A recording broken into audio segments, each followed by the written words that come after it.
For Chi East Chamber, I'm Wayne Lawrence. Is owning your own business, is it a blessing or a curse?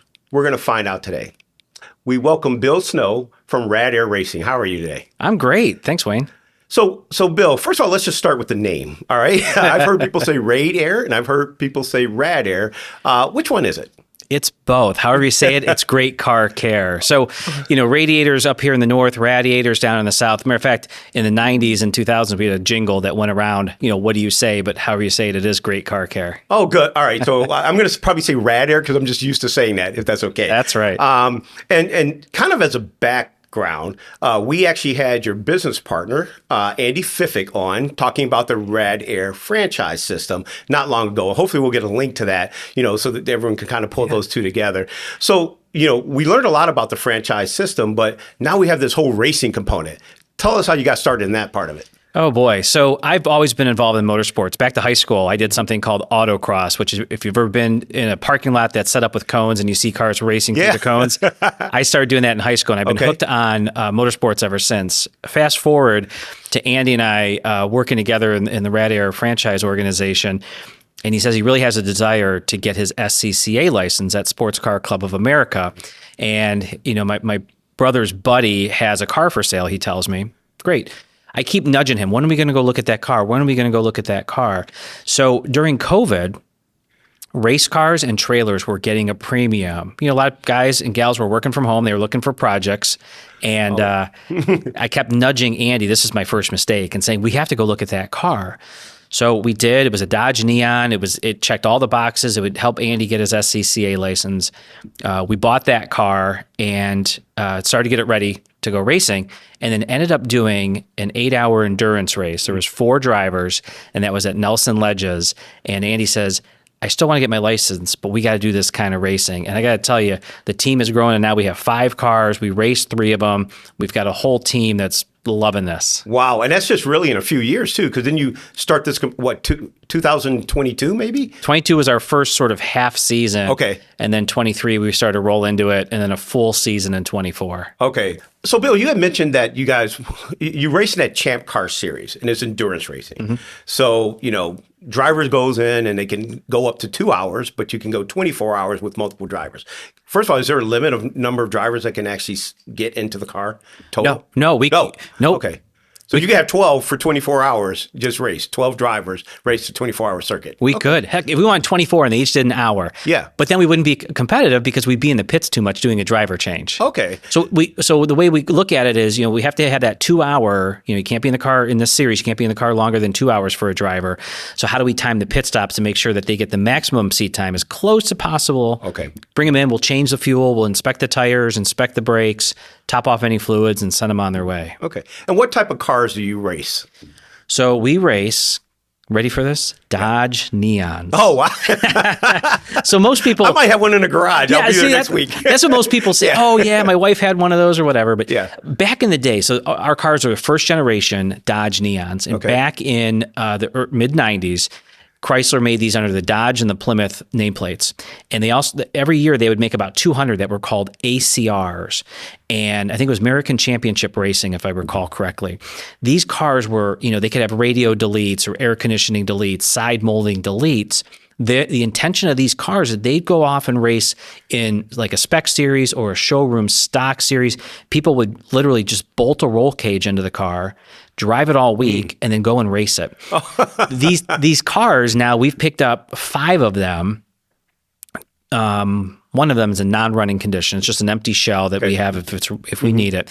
But these cars have been totally outfitted to race. So we're talking custom roll cages. So that's a safety thing. We've put better fuel tanks in them. So they hold a little bit more, and there's rules about how much they can hold, but they hold a little bit more, but it's more of a safe structure. There's actually a bladder in there. If it got hit, it hits the steel, and then there's a bladder inside that holds it. We have an onboard fire extinguisher system. Of course, the brakes are more beefy. The suspension's been tuned to make sure we've put aerodynamic bits on the car. Any weight that we can pull out of the car, we've done that.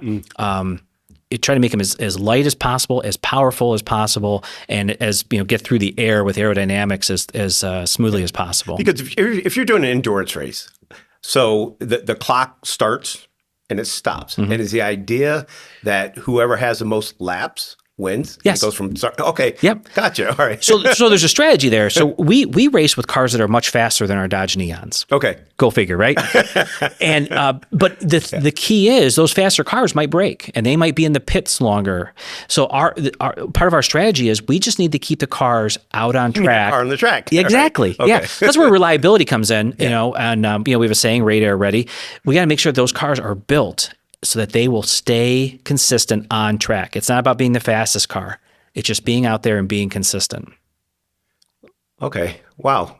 That's powerful, the whole Rad Air ready. Yeah. Because when I think about it, as a consumer, taking my vehicle somewhere, I want it on the road. That's it. I don't care how fast it is, or I want it to be reliable and on the road. And that's what you're doing. You're making sure that these cars are on the road and working properly. Absolutely. Okay. Yeah. And one other thing about the series we race in is there are multiple classes of cars out there. So, we race in what's called the B class. Well, there are cars that are much faster than ours, and there's cars that are slower than ours. So as we go around, we're racing at tracks with, there could be 60 cars. We're going to a race that's going to have 121 cars. Oh, wow. Yeah. So there's a lot going on. Yeah. Tell us a little bit about where do you race? Like what type of tracks? Where are they located? And is it more this year than last year? I mean, what's the goal going forward? Yeah. Our goal is every year is to try out some tracks we haven't been to. We kind of call them bucket list tracks. So our core tracks, because we're based in Ohio, we have Nelson Ledges Road Course in Garrettsville, Ohio. Started in the 50s. It's a 1.8-ish mile road course. And what a road course is, for those that don't know, is it follows a natural terrain. So you could have some elevation changes. You could have some camber, cambers, turning the car and you're up. You could have off camber where you're going around the turn, but it's falling off. So those are so fun. A lot of folks watching might be familiar with NASCAR racing where they drive in circles. Sure. Yeah. I am a NASCAR fan. Yeah. But the courses we drive on are called road courses. Okay. And I just want to make a comment about that because that particular course, I know people who've actually taken their Corvette out or things like that. It's open to the public basically that you could take out at times too, which is kind of neat. Yeah. There's all kinds of track days. If anyone ever wants to try it out, we have some low key track days out there and they can reach out to me and I'll help get them connected with the right people to try that out. And Paul Newman's raced there. So a lot of people are like, I want to go there. All right, they see that. And then what else? Okay. So Mid-Ohio is also one of our courses. So Mid-Ohio Sports Car course down in Lexington. I think that one opened up in the 60s. You have IndyCar that races there. NASCAR brought the truck and Xfinity cars there for a while. A lot of motorcycle racing there. Great facility. Pittsburgh International Race Complex in Western PA, exit 12, I think, off the Turnpike. Great facility. It is a gem. That is a 3.1 mile road course. Again, that has a lot of elevation changes. It's a very, very fun track. So those are our three core tracks. In this year, we're going to be starting our season off at Daytona International Speedway. Uh-oh. Yeah. So we're just coming off the Daytona 500. A lot of people probably watch that. That is a big track. It's different than any track we've driven before. And for those that aren't familiar, yes, it is an oval, but they do have a road course inside of it. So it uses part of the oval, and then it uses the inside lanes as well. And that's where they had the Rolex 24 race at the end of January. Everyone has to be excited about that particular location and race, right? Yes. Yeah. First off, we're getting rid of this, getting out of Ohio cold. Right. Right. Yeah. But, think about it. I mean, that's a long haul. Yeah. To get from Cleveland down to Daytona. There's no practice day for us at that track. Yeah. We have to do simulated racing on a system called iRacing to get ready for it. Okay. That's all of our drivers are doing that. And it's a 14-hour race. Wow. So we're going to have 7 drivers per car, each doing 2 hours. We'll take 2 cars down there. The further you go out, too, the more expensive it is to get set up. Because I saw your setup before. Mm-hmm. You guys had, the RV, you had trailers, you had everything there. So you're really taking on a major expense for this particular race. Correct? Yeah, not to mention, so we got to get the truck, the truck. We have a sort of a follow car. We got the big trailer. We're not taking an RV, but we have hotel rooms. Yeah. So the additional time and fuel to get down there, we do. These are our employees too. So now we have lost revenue whatever shops they might be working in because they're on vacation. Now they get vacation days. They're using them. We're happy about that. But, it does take some folks out of our organization. We're also going to Virginia International Raceway this year, VIR for short, and it's a 24-hour race. It's on the entire track. They have a north track, south track combined. I forget what the total mileage of that combined circuit is. So this will be this team's first 24-hour race. 24-hour races are demanding. Yeah, because a lot of times you don't get to sleep the day before because you're getting the cars all set up at the track. So that'd be fun. We're also going to either Atlanta Motorsports Park in the fall or Road America. Those are 2 new tracks for the cars. So we'll see what the weather looks like. That's an October race. Oh, and we talked about Pittsburgh, and we will get back to Nelson Ledges, not in the Champ Car Series, but probably in an SCCA Series this summer. Okay, good. Yeah, and I've been to Road America. Love it. We've done some couple things there, and then, of course, good friend of mine who's going to be racing with you this year. He's gone up there as well too. So that's gonna be fun if you choose that one. Have you raced up there before or even gone to the track? I have not. Yeah, it's a great place to even see a race too, which is fun. I think I just want the speckled cow beer or whatever it is. That's all I hear about. A little bit about the racing, more about the beer. I can talk about that part of it if you want to talk about the racing. So as you're planning these things out, okay, you're gonna have 6 races this year? 5 or 6 races, correct? Yep. Okay. And then you spend the off season, right, getting the cars ready for next season, kind of, right? Yes. The off season is a misnomer. There is no off season. Right. So the guys have been at the race shop about 4 days per month, maybe 5. One of those days is after work, and the other is an all-day Sunday.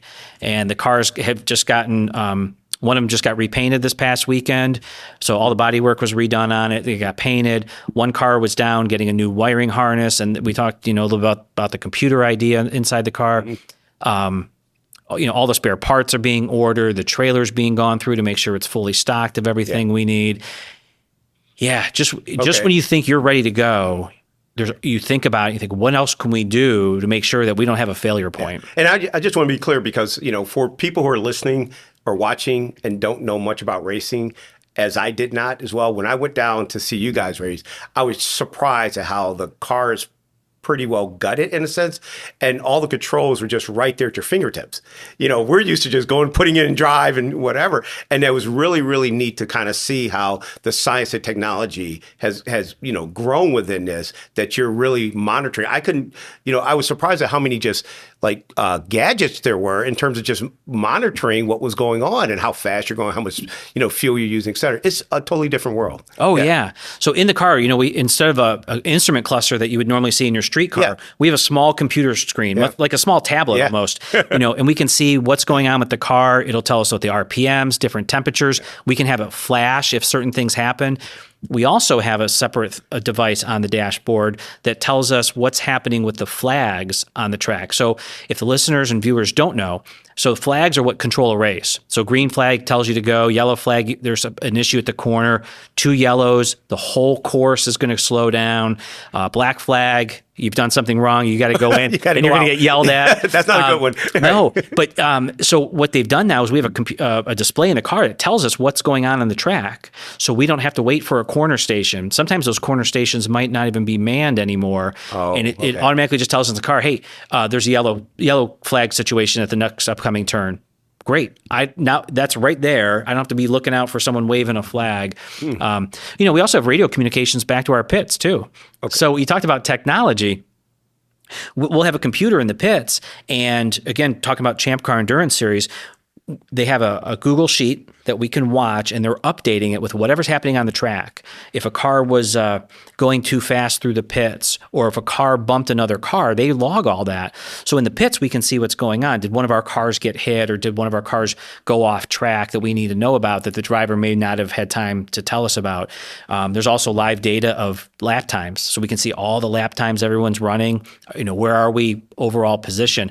There's a lot that goes on. It's just not, hey, let's have an ice cream cone and watch the race. I understand last year you guys, you're on a podium many times, but now you're trying to get that first spot, right?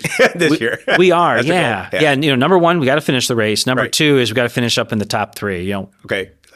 That's the goal. So let's take a look at the business component of that. So you've got this franchise system, you've got franchisees.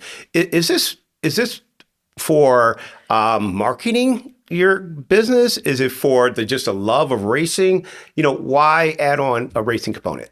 Because we have a couple minutes of free time each week. That's okay. So what can we squeeze in there? So to answer your question, it's yes, because it's all of those things. One thing, I like to say at RadAir, you get to live life in the fast lane, and that's through franchise ownership. It's through maybe being a manager in our organization or being a technician at one of our stores. So the racing fits our culture. We like to have fun. We like to live the fast-paced lifestyle. If all we do is work on cars, and that's all we do, that's why we're involved in the community. That's why we get involved in charity or with charity organizations. It's also why we started the race team. What else can we do to give our team members something to look forward to, something different to do? If you went to, and you've been to one of our races, you see the kind of people hanging out there. I'm a big fan. Yeah, I can see. I love it. When you look across the paddock, and that's where all the cars are parked before they go out the race and after the race, it's filled with potential franchisees, men and women that have disposable income that probably want to be in business for themselves but not by themselves. That's why franchising is so awesome. So how do we reach out to those folks and show them the fun side of our brand? And we accomplish that through racing. And it also just gives us a way to market ourselves a little bit differently. When I go in and talk to students who think they want to be involved in the automotive aftermarket as a technician or a manager, and they hear that we have a race team, that's different than any other organizations that go in and talk to them. Just for recruiting good techs. Exactly, yeah. Yeah, I've been to your shop, of course, and there's a lot of young people running around who are really excited about what they do. And then I did go to the race, and it was just a fun atmosphere. People were having a great time. But there's also, from what I can tell, a community part of this component of it. I think you do different events like Fill the Race Car. Yes. So how does that fit in with your overall strategy of building your brand? Yeah, we've been the neighborhood mechanic for over 50 years in Northern Ohio. Okay. We have 10 locations, and being part of that means we have a responsibility to support our network, support our neighbors, and make sure that, if someone's down on their luck and they need food from a food bank, that we help fill that food bank or that food pantry. So food insecurity is something that's always been close to me, and we can use the race cars to help promote that. So what we'll do is usually May, I believe, is one of the big months that we do, because there's one of the days of the month that has to do with food insecurity and helping fill up food pantries. But we'll park a race car at one of our locations, and we promote it, and people bring bags of food and literally fill the race car. Oh, that's neat. Yeah, that's really good. Just let people know that you care about the community as well, too, which is terrific. So I'm going to ask you a question, and it's a question from the show, of course. I got to ask it at some point. And I'm going to ask in this way. Has the addition of Rad Air Racing been a blessing or curse to you and the company? Man, if this wasn't being recorded, I might have a different answer. Overall, it's been a blessing. And the reason I say overall is we've gotten to meet so many great people. I get phone calls and text messages from people that I meet at the track that say, I'm really impressed with what your company has been able to build. I know how hard it is to build a team, and I can't believe you guys execute at that level. It's given us partnership opportunities. We have partners and sponsors that pay us money to race. And that gets us closer to people we do business with, but it also helps us promote small businesses. A lot of our team members are younger, and it shows them a business side of something they never thought about before. They like going and hanging at the track, but now that they see there's a business element, that we have somebody that's giving us money to put their logo on the side of the car and then expects certain things, or that gives us coffee, like Heritage Coffee, to get going each morning, that there's responsibilities. Hey, it's just not take the free stuff and go. It's how do we support them? How do we make sure we help drive the business and engage with them, on social media? But, it also... the blessings outweigh the curses, and that's the way we have to look at it. Yeah. So thinking back to when you and Andy were talking about buying that first car, or you guys are thinking about that part of it, what has been the biggest challenge from that point on in terms of is it the financial part of it, because you are investing in the races, you've got drivers who may be investing. What's the biggest challenge to grow this? The biggest challenge is time. Having time to do it. I have a saying, we want to be Rad Air ready. That means when that green flag flies at the track for that race, we've arrived ready to go. The cars are bulletproof and they're going to survive. And that's something we've been able to bring back into our organization as well, as what do we need to do to prepare for the next business challenge or business opportunity that's coming our way? We have to be Rad Air ready. So the time management, our team members, they volunteer their time in exchange for being able to race the cars. These are young men who, have girlfriends, have full-time jobs, have responsibilities outside of that. And, how do they manage their time and make sure that they're ready to go as well? Okay. Now in your business, there's always a technology component. You're always trying to be ahead of the competition. So tell us about that part of it. I mean, how has technology changed for you, and where are you going? I know when I went to the race, you guys were speaking a different language.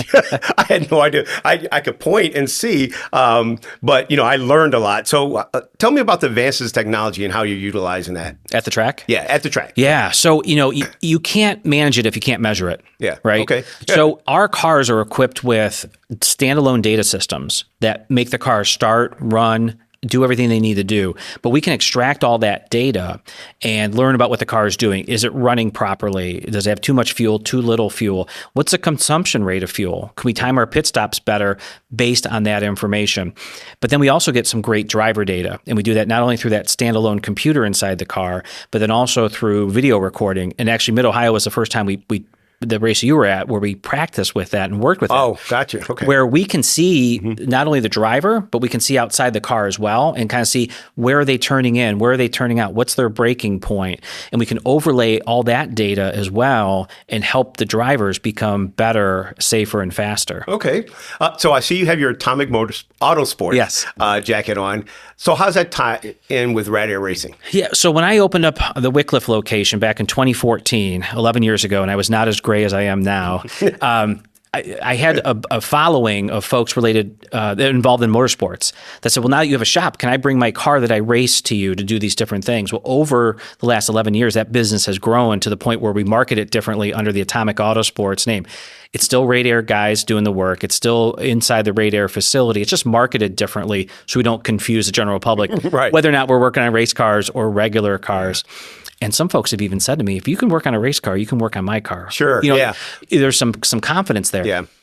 So the Atomic team supports Rad Air Racing. So when the cars are all ready to go, they come to the Atomic shop. We corner balance them. What that means is we have a setup where the car sits on scales and we can move and adjust the suspension so the weight's equally distributed, or how we want it distributed.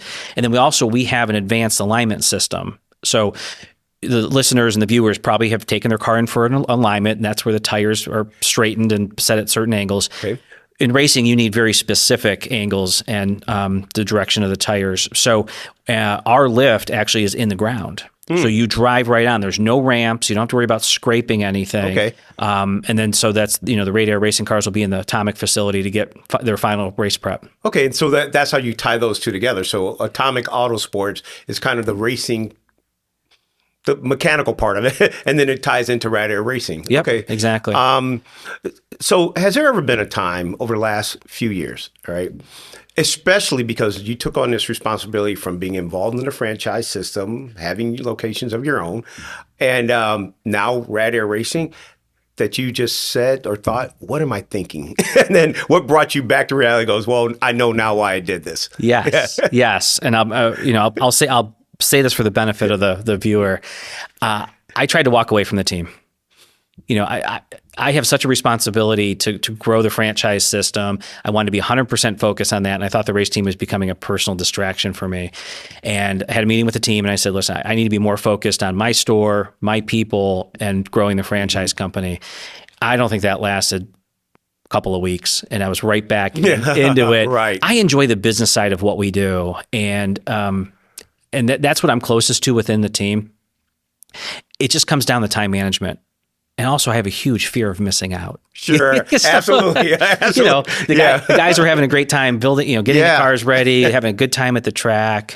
And I've met so many great people while we've been at the track. And you've been there. You've seen it. Everyone's smiling. It's fun. Everyone's working hard. It is. So is that your go-to? So, you're busy. You've got so many challenges. You only have limited time. Is that your go-to, the racing part of it?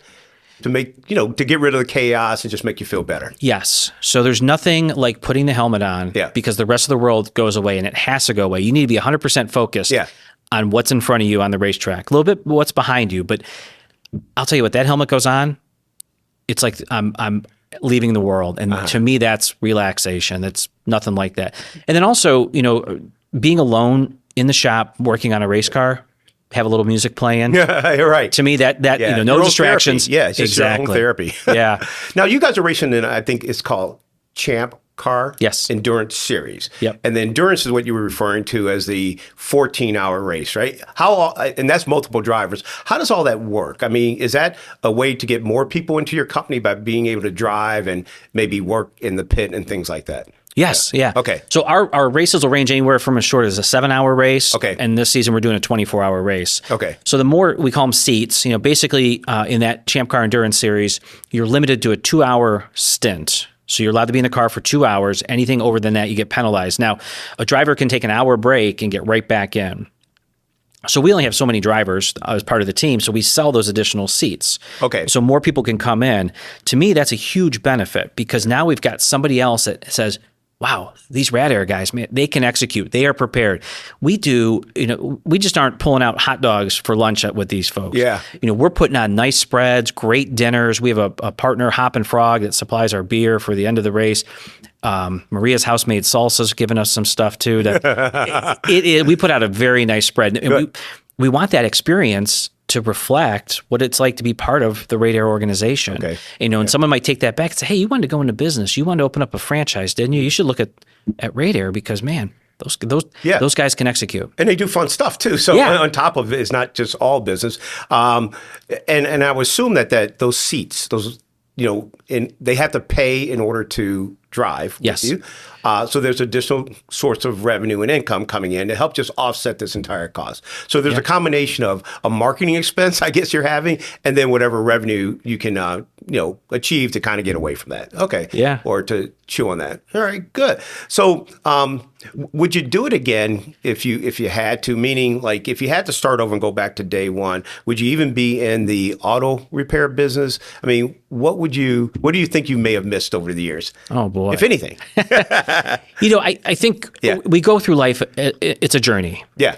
And to say that I would make a different decision, I think wouldn't be fair because, I think God put me here for a specific reason, to be in the lives of some folks, to, make car care better. That's the whole reason how Andy and I with RadAir got better. I wanted to make car care better because I was frustrated as a consumer.